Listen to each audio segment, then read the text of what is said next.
annual UCGIS week. As you just received a notification, we are recording these and they will be available on YouTube after the end of the week. But this is our 5th annual UCGIS week. We have a wonderful first session to kick us off, titled the National Zoning Atlas, a new public tool and database. And in this, we have a workshop that will start us off and then a presentation to talk a little bit more about this. So for this, I'll be the moderator for the session. My name is Amy Work. We also have Janet Reyes, who is a helper. So if you have technical questions about the session, we're available in chat. And you'll see that we'll take questions. If you have questions during the workshop, you can chat them in the chat box, but we'll take all questions for both the workshop and the presentation at the end, but any technical questions, go ahead and you'll put those in. You'll also see some other links coming through in the chat.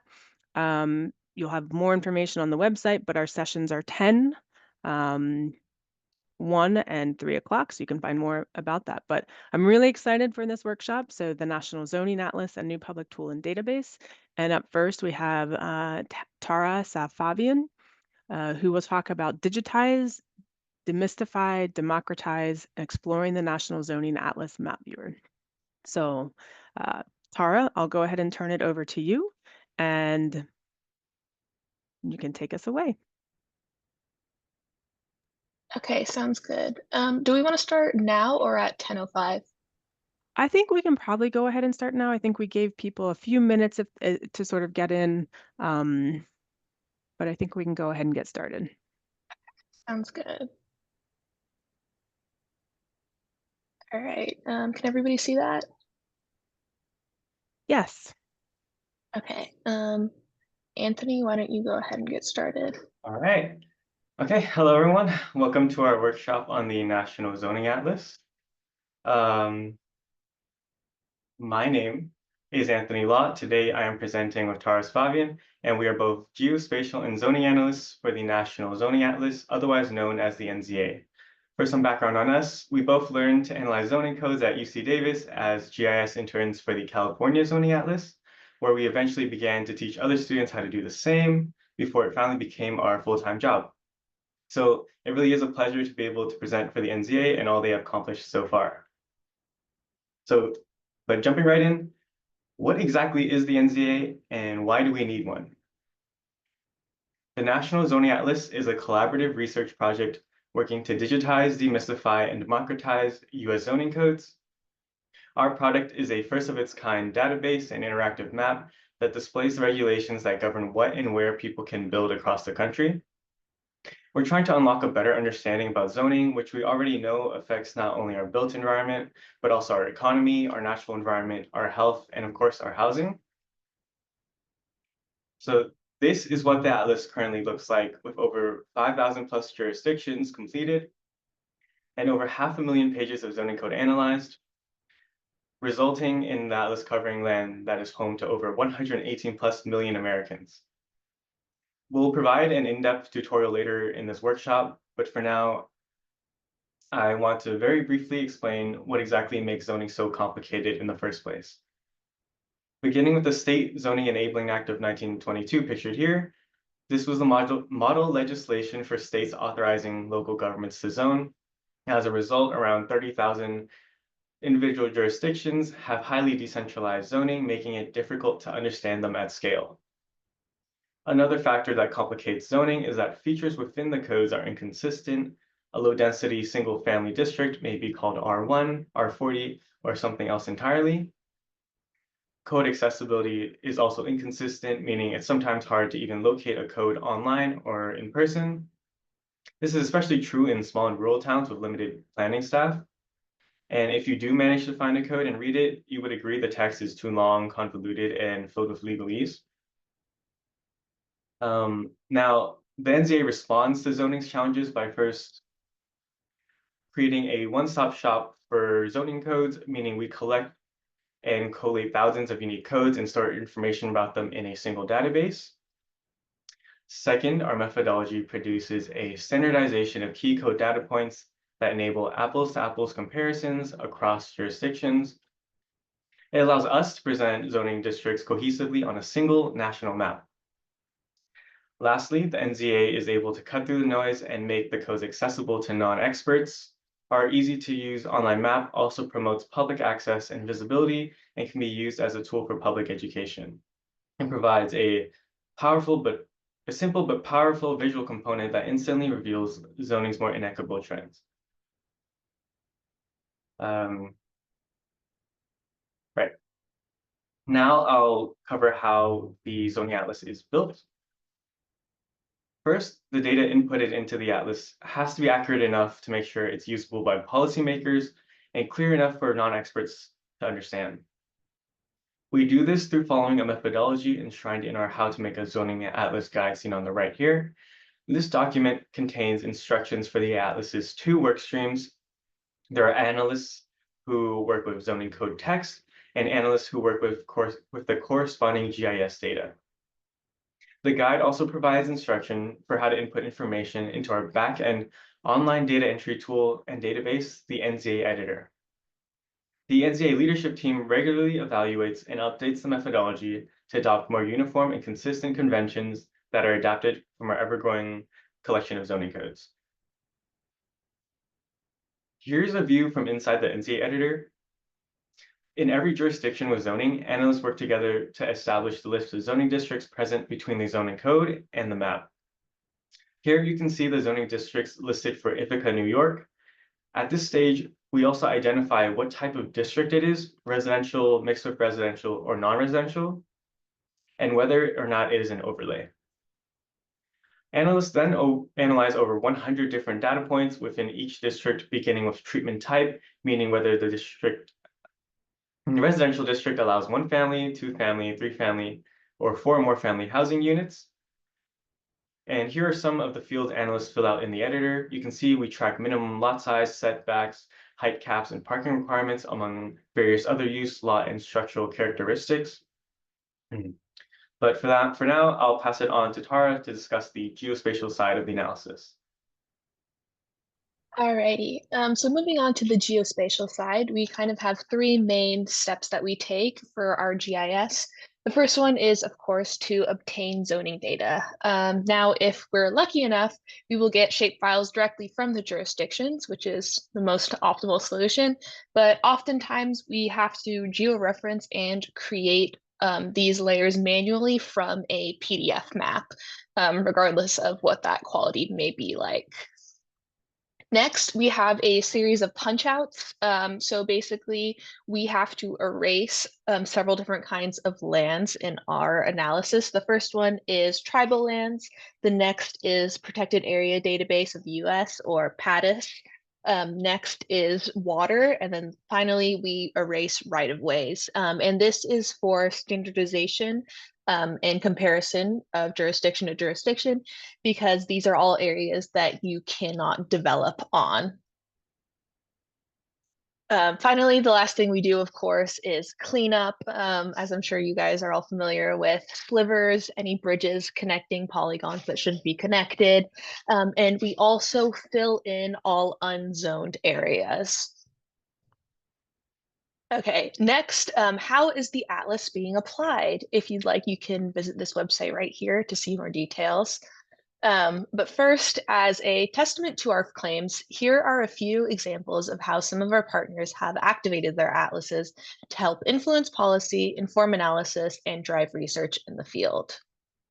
Our more famous advocacy use case comes out of Montana, where the think tank Frontier Institute used their Montana Atlas to convince lawmakers that the state's spike in home values was in part due to overly restrictive zoning. The group succeeded in their campaign. This picture shows Montana Governor Gianforte speaking after the adoption of a package of sweeping zoning reforms that included easing restrictions on ADUs as well as duplexes and triplexes. In another example, our partner Housing Works Rhode Island publishes an annual housing fact book. After releasing the Rhode Island Atlas in the fall, they incorporated zoning data into their analysis and enhanced the quality of their regional investigations. And finally, Atlas data is being used in scholarly research, among which includes a collaboration with Cornell Tech to investigate methods to accelerate zoning data collection and standardization using natural language processing. Here are a few more examples of the atlas being applied to academic research. You can learn more at our website at either of these two links listed above. And so now I'm going to do a brief demo of our public-facing interactive map. I really encourage you all to visit the website above and follow along with me, zoningatlas.org/atlas. And Anthony, if you wouldn't mind pasting this link in the chat. I'm going to switch over to the map. Can everybody see that? Okay, awesome, sounds good. I'm gonna give it a few seconds to allow everybody to hop on if they wish. You can do this on your laptop or your phone, but I'd recommend using your laptop.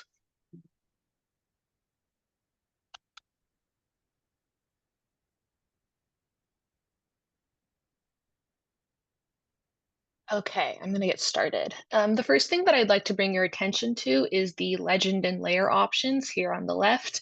You can see that we have tribal lands and protected lands here listed as toggleable layers in the map. Water and wetlands are not toggleable. And also everywhere that is labeled purple here on the map has zoning. And you can see also we have Hawaii and Alaska.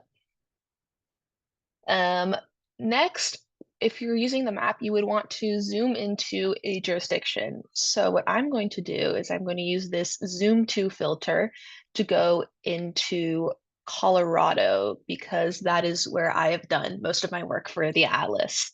I am going to zoom to the jurisdiction of Boulder within Boulder County. And you can see that pops up and you get a nice indication of where exactly the boundary of Boulder is in relation to the rest of the county. I'd also like to draw your attention to this little note card that pops up in the corner. It tells us exactly how many zoned acres we have in this jurisdiction, as well as how many zoning districts there are in this jurisdiction. Okay, next I'm going to go back to the filter options, and I would like to show where people can build, let's say, single family homes in Boulder. So once I turn that on, the map automatically updates, and you can see only where you can build a single family home in Boulder. Next, I'm going to do, let's say I want to find something a little bit more specific. I can move on to the advanced filters right here. And let's say I want to look at one family homes allowed only by right, so not subject to any kind of public hearing. And I want to see where they have no minimum lot size. And so now the map updates again, and I can see areas in Boulder where I could build a one-family housing by right with no minimum lot size. Also, if you've noticed, this note card on the right has updated as well. And it's telling me that 42% of Boulder follows these specifications, as well as 25 of its 48 zoning districts. Finally, last thing I want to talk about is you can actually scroll down here and look at all of these zoning districts that are following these specifications. If I reset the filters, then I will get all 48 of these zoning districts. And you can also click on any of these districts to see more details about their requirements and allowances. Finally, this is something new that we've added to the atlas, is we actually have this option for a jurisdiction, county, or metro and micropolitan area snapshot.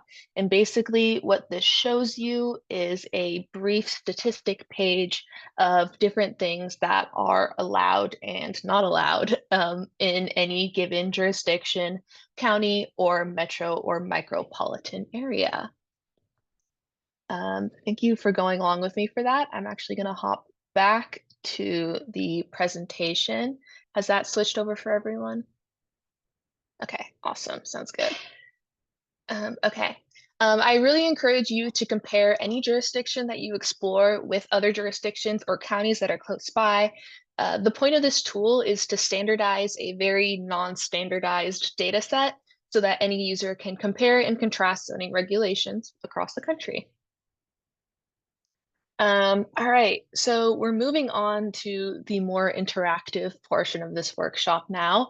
I'd like everybody, if you can, to open up a computer or phone to the Atlas map. Again, look at that link, the same one that we were just at.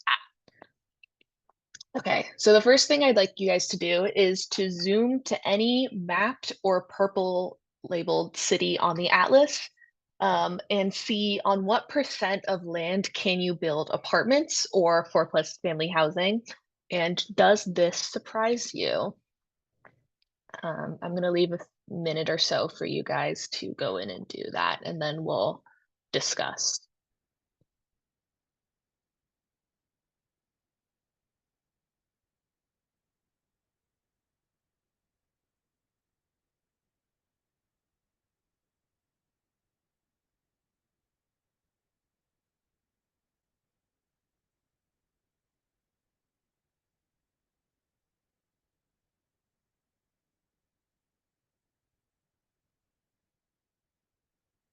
Also, Anthony and Clancy too, I cannot see the chat right now, so if anything comes through there, just let me know.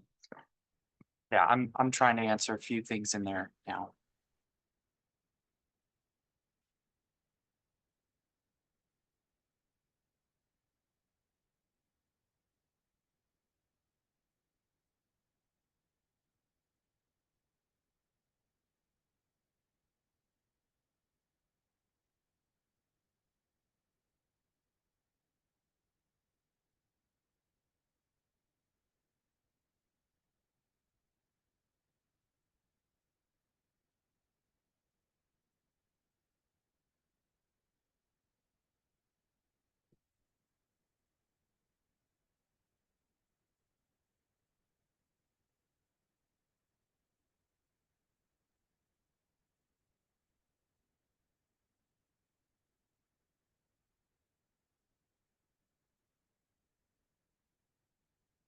Okay, would anybody like to unmute and talk about this? Or Amy, would it make more sense to do, I think you can like raise your hand in Zoom.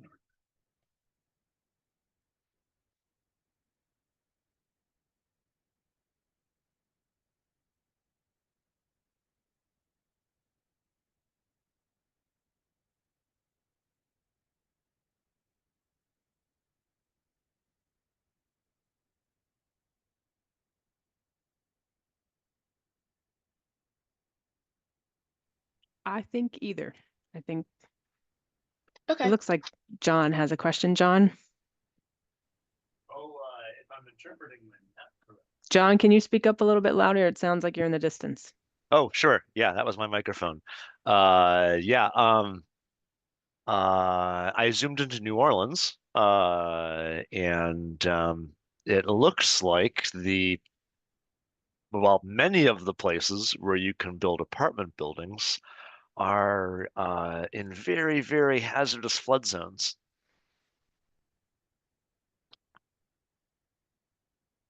Does this surprise you? No, no, because renters tend to live in places that are a little bit more dangerous.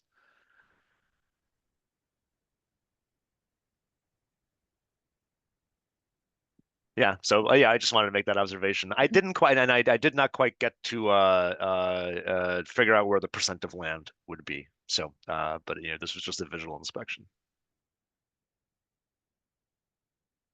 Yeah, if you do, it should show up in the little note card on the bottom right once you have that filter set up in the map.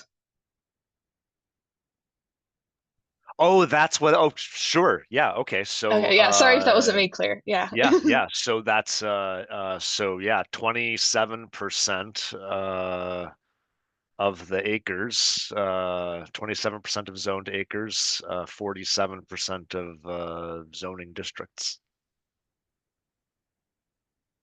Yeah, and it's really interesting, and one other observation is this would make no sense at all if you hadn't cut out the water, because this is a very watery place.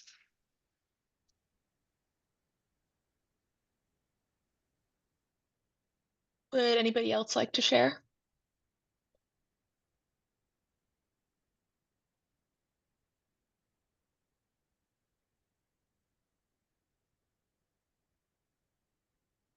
Oh, somebody said in the chat they're not seeing any interaction at all. Make sure that the area that you're looking at has already had their zoning uploaded to the atlas. So when you're zoomed out, it should look purple. Oh, so, another little thing I noticed was if you're using the place name search, it won't show up if it ain't in there. So Yes. Eugene, Yes, yes, yes. Oregon ain't in there, so it did not autocomplete. Yes, you need to have, for your little note card to show up, you have to have put, you should be able to see this. You have to have put your jurisdiction in this select bar. Sorry, I should have mentioned that. Otherwise, you won't get your statistics here in the corner.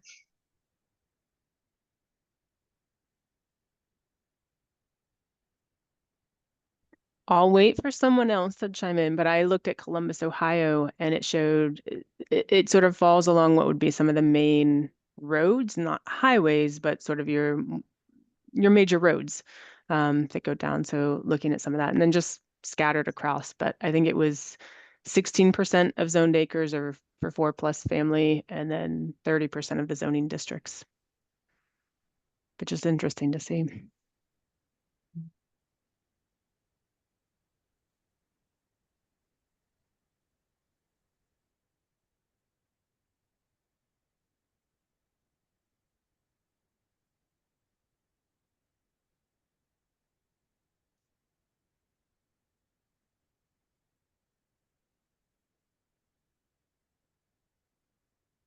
Alec, would you like to say something? Yeah, I was just wondering if you could, if it's possible on the Atlas, could you give an example of downloading some data? We do not have data download available as of yet. Is that If in you the have, plan, or is it somehow restricted by the providers, or are there hassles like that? I'm sorry, could you repeat that? I missed the first half. Are is it in the plans, or are there restrictions from the providers that make that difficult? To be honest, Laura, I'm not quite sure. I can help answer this if you want. I'll just disclose, I'm not an employee of the National Zoning Atlas. Well, Tara and Anthony are, and they have their own policies. But part of the concern, from my understanding, about the National Zoning Atlas not yet providing download of the data is that it would be used in the wrong hands by, corporate developers, which, instead of for advocacy or housing promoters, that kind of thing, that it would be just snatched up by developers and used to slice up the country a little bit finer for themselves. That's part of the justification I got when I first started on the California Zoning Atlas a couple years ago. I do think, though, that eventually, and I was trying to get to some of this in the chat, but it's hard to explain it, is I think eventually it could turn into a feature service layer, or perhaps even downloadable. It's not a problem with zoning data. The GIS data for 99.999% of the country is public data. It is owned by the public, and the cities and counties are not allowed to they're not even allowed to charge money to give you the data. But in some cases, it is owned by like a private company that does the GIS work, and then they write into the contract, which is kind of wrong, but they write into the contract that they then own the data. So besides those few cases, it's public data. It's more a policy of the National Zoning Atlas, and also just issues with versions of the data. Anyway, I hope that helps answer some of it. Yeah, thanks. As long as sort of we're not we're not pushed back to georeferencing PDFs to recover the georeferenced information for our local analyses. Right. Yes, and that's what we're having to do in a lot of cases. With the National Zoning Atlas, we had to do that a few times with the California Zoning Atlas. Not too many. It wasn't too bad, but there's actually a few counties in California where there's like Lassen County doesn't even have any GIS data at all. They don't even have. They have a paper map that's not even scanned. Oh my. Oh. So it's pretty sour situation in a few places. Yeah. In Colorado, I've had to georeference hand-drawn maps. I was once given the only copy they had of their zoning map was a laminated copy on the wall of their office, and so they took a picture of it and they sent it to me, and that's what I had to work with. So it's not optimal everywhere. Yeah. Well, here I'm in Berkeley, so I'm waiting for Alameda County to come online. Anyway, thanks for your work. Elise? I just wanted to, Liz in the chat asked if academics can request access to the data for a particular project. Is that something that the National Zoning Atlas would be open to? It is. Sorry, I'll speak up for some of this too. It is possible, depending on what area of the country you're studying. The National Zoning Atlas is doing a large amount of the work now because they've got this amazing team. But especially early on, almost all the work was done by state teams like the California Zoning Atlas. So there, in some cases, those state teams own the data. And so it's possible to reach out to individual state teams and request data in that way, especially if you're working in a local area and not in an entire state. It could be a lot more possible. It is always worth reaching out to the team, and I'll put the link in the chat here again. And you could just ask, because they do really want to support research, and the more publications that come out with National Zoning Atlas data, the better for them. So that there could be a partnership in there. You'll just expect to have to sign some kind of NDA.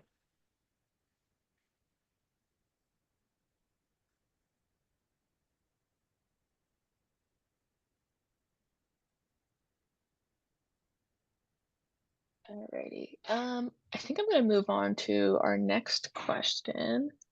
Okay. So stay in your current location on the map, wherever you just zoomed to for the previous question. Use the advanced filters to see what % of land allows apartments with no minimum parking restrictions. And then if you'd like, you can talk about what are pros and cons of minimum parking requirements and how do you think they affect urban development?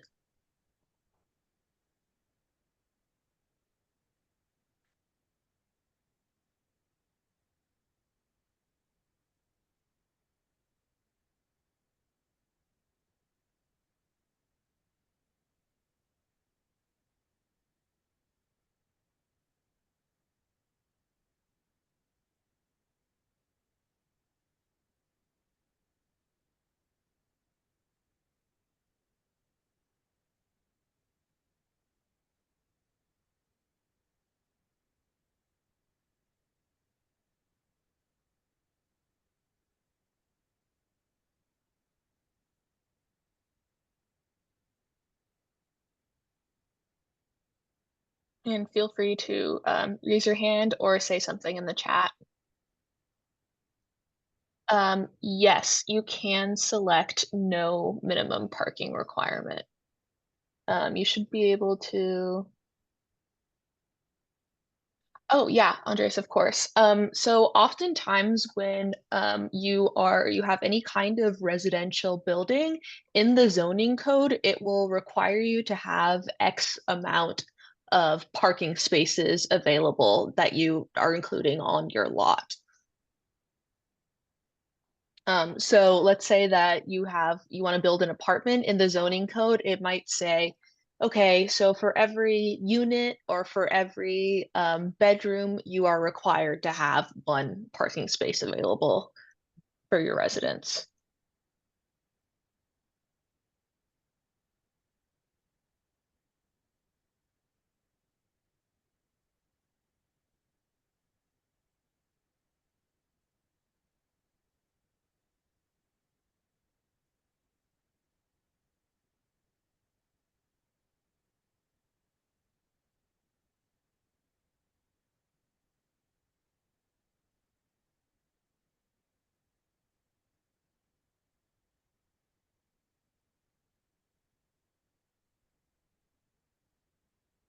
Does anybody have any opinions on the pros and cons of these parking requirements?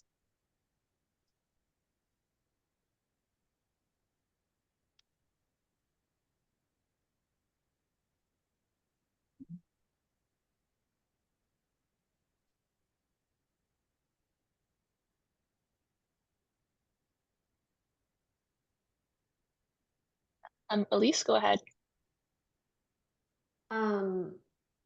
Well, I mean, the the the issue with parking requirements is it drives up the cost of the housing, and it also reduces the amount of housing you can actually build because of the increased cost, and also because of just space requirements.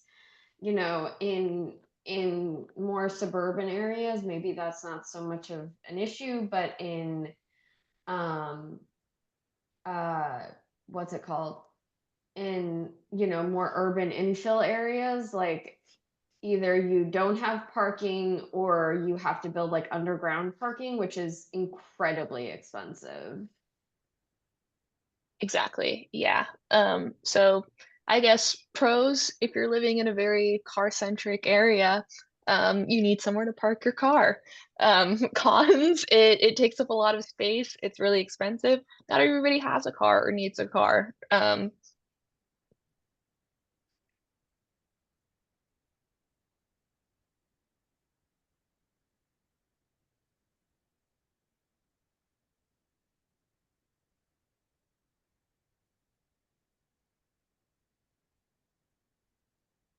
I would just like to say, to John's comment, I also hope that one day we might have minimal bicycle parking requirements. I think that'd be great. And as for Daniel's comment on more data for Los Angeles, we are currently working on that on Los Angeles County now. So as of yet, that data is not complete, but we are currently doing it.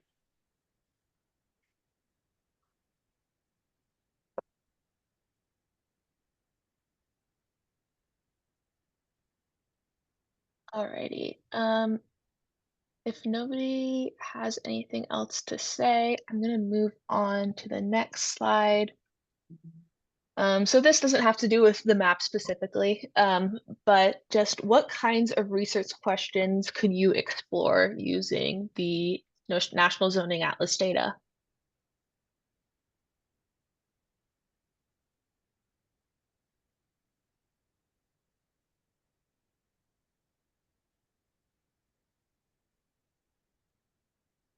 Liz, those are both really good. Yeah, it's a good answer.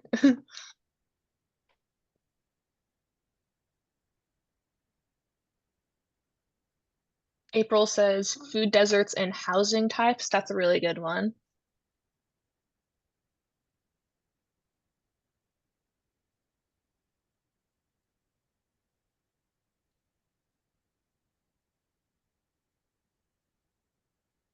Elise says pollution exposure and housing types. That's interesting.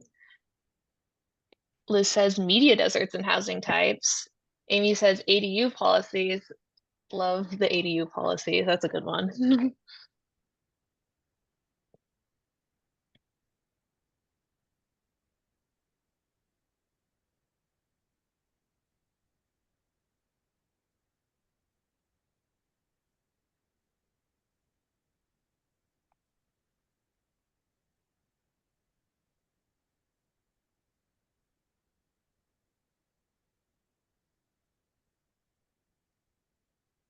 Alrighty, thanks for responding to this one, guys. I agree with everybody's answers. I think that there's a lot of stuff that has become open to being researched because of this data and because prior to the National Zoning Atlas, there really wasn't any kind of standardization, and you would be looking at each district each jurisdiction on an individual basis, which is very difficult to do and very time consuming.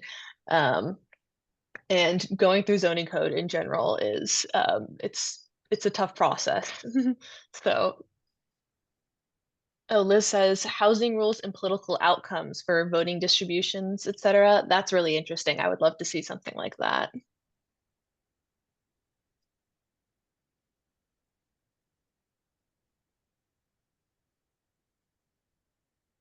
Alrighty, I'm going to move on to the next question, but if anybody would like to continue to talk about this in the chat, you're more than welcome to. All right, now we've got, what are the zoning issues most important to address using this data? If you're not familiar with a lot of current zoning issues, you could just start by talking about like the housing crisis or something that's a little bit more well-known or general.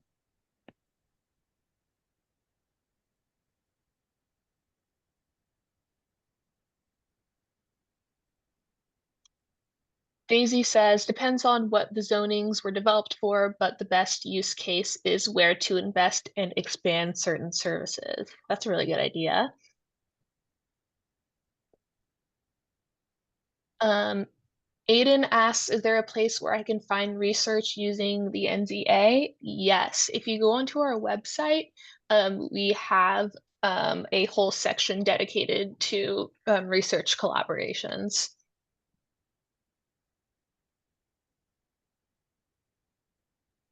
I just put the link in the chat for you too. William says, populations with close access to public transportation. Oh, Anthony, do you want to talk about that? That's a great topic to mention because I'm currently working on a project that looks at metro stations north of New York City and looking at a half-mile buffer around each of these stations to see how much multifamily versus single-family housing is allowed around there. But yeah, good idea. We're working on it. We have zoning impact on housing insecurity. Yes, yes, yes, yes.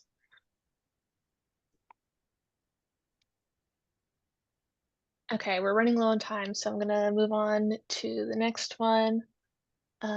What are strategies that housing or land use advocacy groups could use to properly leverage the data in the California Zoning Atlas, or just all of it, the National Zoning Atlas?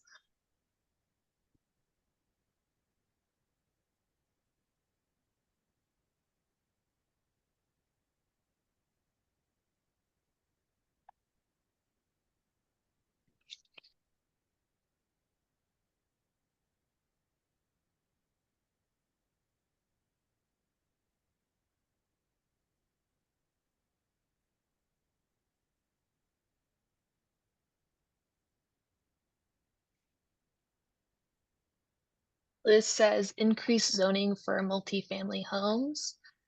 Ooh, can you elaborate what you mean by that, Liz?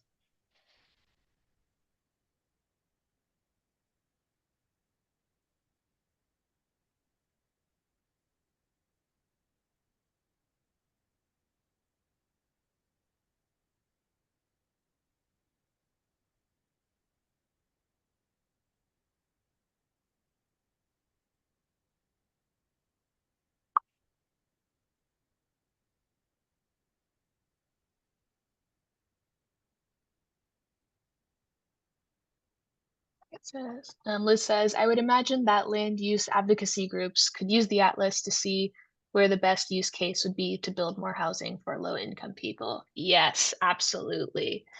Something that actually we've discussed a lot internally is about how affordable housing definitions and requirements, excuse me, are very difficult to interpret, and also it's difficult for us to find a way to standardize those. So I think that's a really good and important thing to look into. Andy says, I've heard some cities have amended their zoning rules to recognize tiny homes, which most places get classified as RVs. What category would that fall under? That's a good question, Andy. A lot of times, mobile home parks end up classified as PRDs or planned residential developments, which is a little bit different than like traditional single family zoning because it's not exactly single family zoning. So Tara, maybe we can come back to some more of those at the end, and maybe we can do a transition over to Anthony for the presentation and keep the questions and comments coming in the chat, and we'll be able to respond at the end if that sounds good. Yeah, sounds great. So I don't know, just wrapping up, we'd love your participation. Again, you can find the map at zoningatlas.org/atlas. Once you start exploring, share what you find and ping us with any zoning code updates, corrections, or questions about the atlas or methodology. If you see something there from your town that you don't think looks right, let us know. You can follow us on Twitter and Instagram at Zoning Atlas or find us on LinkedIn. And of course, you can email us at info@zoningatlas.org. And I'm pasting that into, whoops, didn't mean to do that. I'm going to paste that into the chat. That's the email. Alrighty. So we will be switching over now to our presentation. So I'm going to stop sharing for just a second so I can switch over. Yeah, so next up, Anthony Law will be talking about test driving the first of its kind California zoning atlas using zoning patterns in rural and agricultural counties to inform regional land use policy. Yes, but to clarify, Tara will do a quick background on it first before I talk about the results of it. Okay. Hello, everybody. Welcome to our presentation, not a workshop this time, of test driving the first of its kind California zoning atlas using zoning patterns in rural and agricultural counties to inform regional land use policy. Once again, I'm Tara Safavian, and I'm here with Anthony Law. We're both geospatial and zoning analysts at the NZA, as well as UC Davis alumni. In this presentation, we will share preliminary findings from our study that uses data from the California Zoning Atlas in combination with the Cropscape database from U.S. National Agricultural Statistics Service. Our focus is on single-family zoning, the most restrictive form of land use ordinance at the parcel level. But first, here's a quick review of some key terms. If you don't remember, zoning briefly is a tool that cities and counties use to designate and determine what and where developments can be built. Zoning codes are very highly individualized.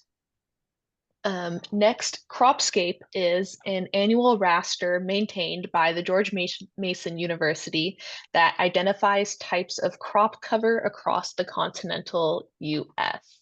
On the right, we included an image of San Joaquin's 2023 Cropscape raster. Each of these different colors here represents a different land cover type, which are mostly crop varieties. Except for the dark gray portions here, which represent developed area. For those interested in the remote sensing side of things, Cropscape data currently uses Landsat 8 and 9 imagery, as well as Sentinel -2A and 2B satellite imagery.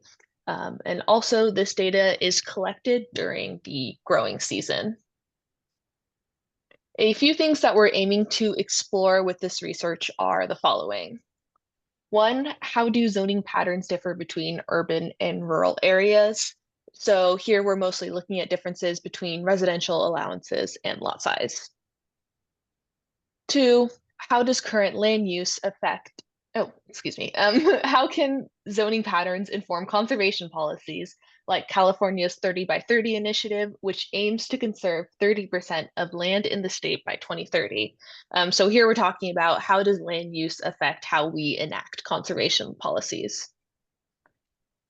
Third, and finally, how do single family, multifamily, mixed use, and non-residential zones vary between incorporated and unincorporated areas? This question is pretty similar to number one, but the distinction between them is important because incorporated jurisdictions aren't necessarily urban and unincorporated areas aren't necessarily rural. Here is another look inside the National Zoning Atlas editor, which you may remember we use to input zoning data for jurisdictions' individual zoning districts. The top section is all data points collected and used by the NZA. You can see here that for NZA purposes, we categorize districts as primarily residential, mixed with residential, and non-residential. However, for this project, we included an additional categorization to the California jurisdictions in the editor because we want to differentiate between single and multifamily residences. And it's important to note that per the NZA methodology, we categorize one residence agricultural land as single family zoning. Next, we joined our own categorized zone data to parcel data, such that we ended up with parcels assigned as single family, multifamily, mixed use, and non-residential. And after some manual correction, we erased bodies of water as well as any unzoned parcels for standardization and comparison across jurisdictions. Here on the right is an example of Fresno parcel data categorized by zone type. You should notice that much of eastern Fresno County is actually unzoned because of the Sierra Nevada mountains, and some of western Fresno is unzoned as well due to the Coast Range. Now that we have our categorized parcel data, here is where the cropscape data comes in. First, we use the 2023 Cropscape raster to create two new rasters, one with only agricultural land cover, which we call our ag raster, and the other with only developed land cover, which we call our urban raster. Next, we use the 2007 and 2023 rasters to create a farmland change raster. To achieve this, we reclassified all agricultural land cover as ones and all non-ag land as zeros. And we then used the raster calculator tool in Arc Pro to subtract the 2007 raster from the 2023 raster, such that the resultant raster consisted of three values, 0, -1, and 1. And the 0 indicates no change in land use. It either stayed ag or it stayed non-ag, and that is indicated over on this map in yellow. The -1 indicates agricultural loss, which is indicated on the map in red. And a +1 value indicates agricultural gain, which is indicated in green. Finally, we clipped the zone category layer by each of our new rasters, the 2023 ag land, the 2023 urban land, farmland gain since 2007, and farmland loss since 2007. So the result is 4 different feature layers, ag, urban, farmland gain, farmland loss, per county, providing us with information about the zone category and area per parcel within each layer. Okay. All right, and I'm handing it off to Anthony now. Awesome, thank you. So for our analysis, we looked at multiple counties, but today we only have time to focus on 2 of them, San Joaquin County and Mendocino County. So because these results are pretty much brand new, the formatting isn't quite so polished, so I'm going to describe these graphs in detail since I know the text may be too small or the colors might be too similar for some viewers. So each graph has the x-axis showing parcel area split between 11 different bins, and the y-axis will show area per zone category, all within the units of US survey acres. At the top, the legend can be found matching the 4 zone categories to their corresponding color. So each set of 4 bars, like you can see on the bottom, goes like this. On the left is multifamily as the lightest green, then mixed use, then non-residential, and then single family as the darkest green. So kind of like the simplest way to interpret these results really quickly, it would be to say something like, for parcel sizes in agricultural areas between 40 and 100 acres, single family zoning is the most prevalent, right? That's just an example. So with that established, we can move on to actually interpreting these results. So starting with the top graph, showing the agricultural analysis, we see that a large percentage of land in agricultural areas is dedicated to single-family zoning in parcel sizes of 5 acres and larger, and particularly in the 100+ acre bin. In contrast, the results for the urban analysis below shows a different trend where there's an increase in acreage for all zoning categories, but single-family zoning still has the largest overall size. You can also see that urban areas have the largest acreages in smaller parcels, while the agricultural areas have the largest acreages in larger parcels. Some reasons for this may be due to some smaller parcel sizes being easier to convert to urban areas over time, because agricultural areas have an increased need for size to meet the demand of an increasing population. Now moving on to farmland loss and gain for this county between the years of 2007 and 2023. We can see that a majority of farmland loss in the top graph occurred in single-family zone areas of relatively smaller parcel sizes, with most of the loss occurring in parcels between 1/2 an acre and 1 acre. This pattern connects with the large acreages for single family in the urban results, meaning that to some degree, the land that was lost there in farmland areas was turned into urban development. Also notice in the farmland gain results below that the multifamily zone areas are low to none, showing that these areas are likely not preferable for farmland conversion as might be expected. However, a majority of the gain is occurring in areas zoned for single family in parcels of greater acreage, especially in the 100+ category, reinforcing the agricultural preference for land of larger sizes in this county. All right, so now moving on to Mendocino County. The agricultural areas of this county favor larger parcel sizes, with mixed use zoning being the most frequent, differing from the single family majority that we saw earlier in San Joaquin. The same pattern occurs in the urban areas where mixed use zoning is more prevalent than single family, non-residential, and multifamily categories in the 30+ acreages. An explanation for the large amount of mixed use zoning may be connected to the fact that Mendocino County zones much of the rural land as residential and commercial to efficiently use limited space. But for farmland loss and gain, we see that multifamily zone areas have little to no gain over the 16-year time period in Mendocino, staying consistent with San Joaquin County. But between these two graphs, we see that farmland loss occurred mainly in single-family zone areas in parcels of 40+ acres, and that farmland gain mainly occurred in mixed-use zone areas of similar parcel sizes. Together, these results highlight a possible trend between the preference of mixed-use areas for ag land and the large agricultural losses in single-family zoned areas. Okay. Now, that concludes the data we have to show you for today. I know that was really quick, but we were on a time crunch. We only have 5 minutes left here, so I did have to go a bit fast. And as a reminder, these are our preliminary results, but please let us know if you have any more questions. Thank you. Thank you all. I'll say we can open it up to questions. So I saw that there were questions coming in. If others have questions, you can raise your hand and unmute and ask your questions as well. So.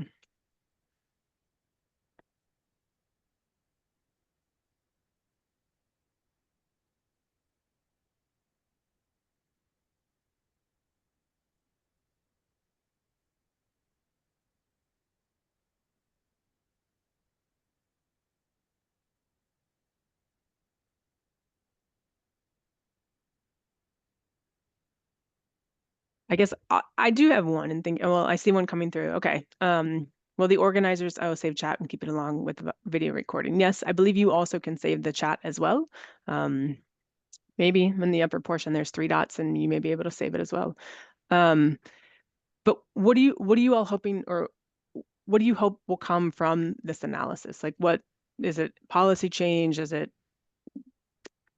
sort of out of curiosity? That is a good question. This study is just our original 4 counties. It would have been wonderful to do the whole state, as Anthony and Tara can attest, because they've done the vast majority of the GIS work on this project. It's pretty time intensive to study just what we did. There was a lot of issues with our spatial joining the parcel data to the zoning data. As I'm sure everyone who's in GIS knows, doing that kind of thing manually is a lot of work. But little studies like this can inform regional policy or even statewide policy, just even going off of the few things that Anthony had time to present today, demonstrating that there are incredible differences between rural and developed areas. And that we have another study, or another part of the study, that shows the difference between incorporated and unincorporated areas, cities versus county area. That can really provide potentially a lot of effort or emphasis on channeling funding to certain types of jurisdictions. A lot of the money currently goes to developed areas, to cities, but we also need to change the way that zoning is developed in unincorporated areas. There are a lot of urbanized county areas, and if we could channel perhaps multifamily housing money or policies that affect county codes, that could make a big difference. And then what we're more concerned about in this project, or at least that I like to think of as a conservation scientist, is that the project could inform how we're conducting conservation. Like, we're using the 30 by 30 data set for what counts as conserved land and what counts as a conservation easement. And almost all of that is happening in counties. But counties are also underfunded, they're poorer, they're more rural. So that tells us we should be channeling most of our funding to counties for conservation. And that could happen in the form of zoning on large parcels, but perhaps also small parcels. So it's helping kind of parse out all these little intricacies about where different types of land are and how those patterns are changing over time.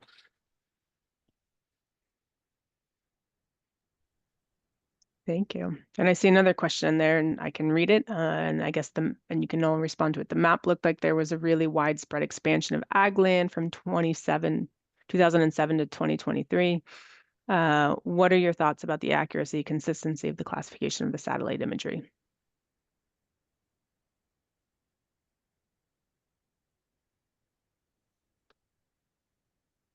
Anthony or Tara, have we yet totaled what the change is in each county from 2007 to 2023? The total farmland change? Either of you happen to know what that is offhand?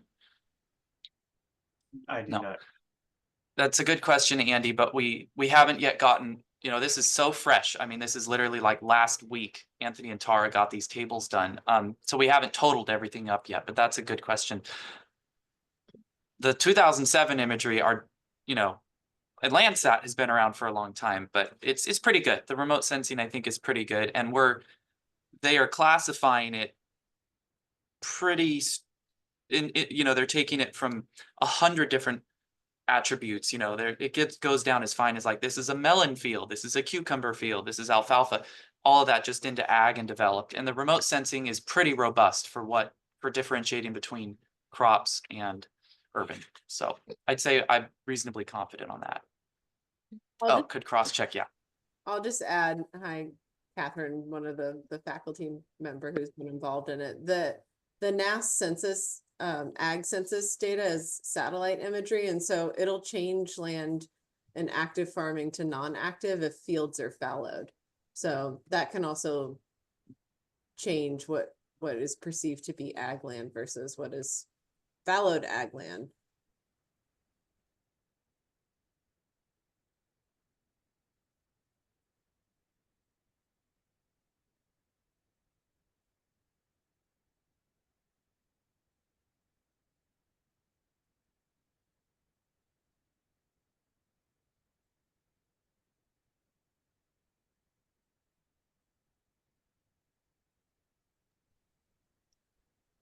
Well, thank you all. it's the top of the hour, so we will save the chat. The recording will be available after the end of this week. We'll notify you. So thank you all. If you are at Berkeley, there is a mapathon happening in person on the campus of Berkeley. Otherwise, you can join us again at 1 o'clock this afternoon for GIS and AI, tree range maps, drones, and digitizing. But Anthony, Tara, Clancy, thank you so much for this wonderful session to kick us off for UCGIS Week. Thank you. Thanks all.